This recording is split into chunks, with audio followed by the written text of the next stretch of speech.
Can you relate to this story? A child sits down for breakfast and immediately starts escalating. Stiff body, louder breathing, that intensity you recognize right away, even though you don't know what's going on.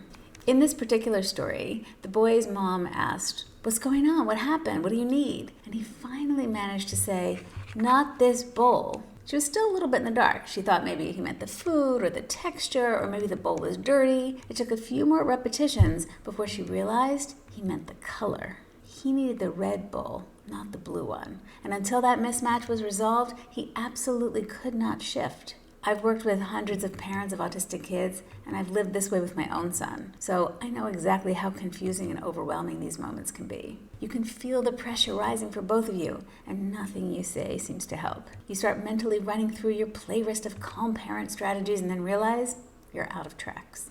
Here's the good news. By the end of this video, you'll understand why your autistic child can't let things go and what actually helps in the moment and long term. So here's what we're going to talk about. First, I'll explain what's happening in their brain when they get stuck. Then, what to do in the moment when they're locked in. What not to do because it backfires. And finally, how to reduce those stuck moments over time. So let's start what's happening inside. When your child latches onto something, a color, a rule, a detail, a mistake, it's not stubbornness. It's cognitive inflexibility mixed with emotional overload. Once their brain identifies something as wrong or off, their nervous system treats the mismatch like a threat. They're not choosing to fixate, and they're not choosing to escalate. It's like a smoke detector that goes off, except the batteries never run out, and it's triggered by something like the color blue. Their brain literally cannot shift.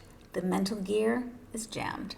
And every attempt you make to explain, reason, or correct pours pressure into a system that already can't move. They're not refusing to let go, they can't let go yet. Let's first talk about what not to do, because here's what parents tend to do, including me. We try to explain. We think if they just understand, they'll calm down. I've tried every version of let me explain. I've tried reasoning, logic, interpretive dance. If any of that worked, I'd have the calmest house on the block. Instead, I have, let's just call them character building mornings. Because in that moment, your child is not in a logical state. They're in a threat detection state. Logic feels like opposition. Correction feels like pressure. So they repeat themselves faster and faster and louder and more intensely.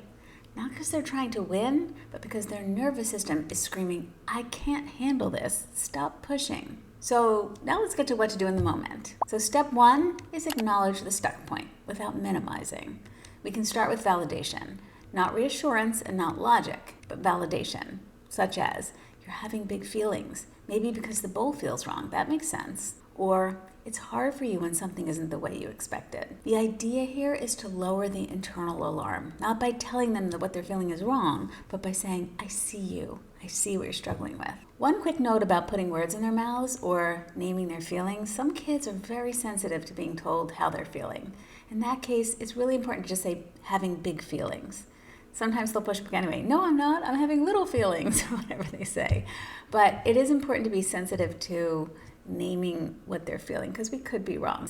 We might say, "You're feeling frustrated," and they're like, "No, I'm not. I'm angry." So just a note on that. It's also important not to minimize the stuck point. So inside, your brain is screaming, "It's just a bowl. Get over it." Just make sure that stays on the inside. Minimizing their experience just makes them feel misunderstood. Step two is remove the pressure to move on. We want to remove the pressure to get unstuck. Even though it sounds counterintuitive, it can help your child regulate by reducing the internal fight. We can say something simple like, "Let's help you feel comfortable." When there's no pressure to shift, their brain has more space to shift. Step three would be to offer a regulated alternative that matches the function. So if what they need is correctness or order, offer a pathway, not a distraction. Let's fix it together. Show me what feels right. Let's make your version work. You're giving the loop a safe place to go. Step four is co-regulate with predictable language. Use short, repeating phrases. "I'm right here. I hear you. We'll figure it out together." No new information, no explanations, just steadying in the moment. After they've calmed down is when you can teach. Not in a corrective way, this is important, but in a supportive one. Not during the storm, after the storm. You might say to your child, "Earlier your brain got stuck on the bowl color," and that's okay.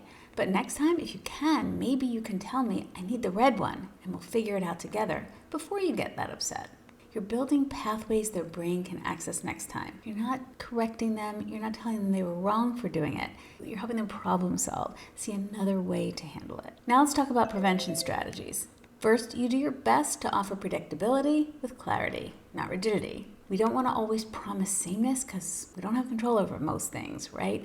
But we want to try to help them, to give them a heads up before something they expect changes. 2, we want to teach go-to phrases, and we want to do that outside the moment. Phrases like, I'm stuck, it feels wrong, I need a different one. 3rd, watch the micro signs. These show up before they get stuck. Sometimes they start repeating, loud voice, freezing, correcting everyone, shaking their hands, breathing changes. That's your intervention window, and it can be really hard to catch. So I'm not saying that, we can always prevent them, but just signs to look for. If your autistic child can't let things go, it's not stubbornness, it's not defiance, it's a nervous system lockup that feels genuinely distressing to them. When we stop fighting the fixation and start supporting the need underneath it, our children feel safer and explosions become fewer and less intense. I would love to hear in the comments, what are some of the things your child gets stuck on? And if you want help figuring out your child's stuck points, this is the work I do with families every day. There's a link in the description box if you want to learn more. If this video helped you make sense of your child's experience, please subscribe. If it didn't, let's go ahead and blame that blue bowl. See you in the next one.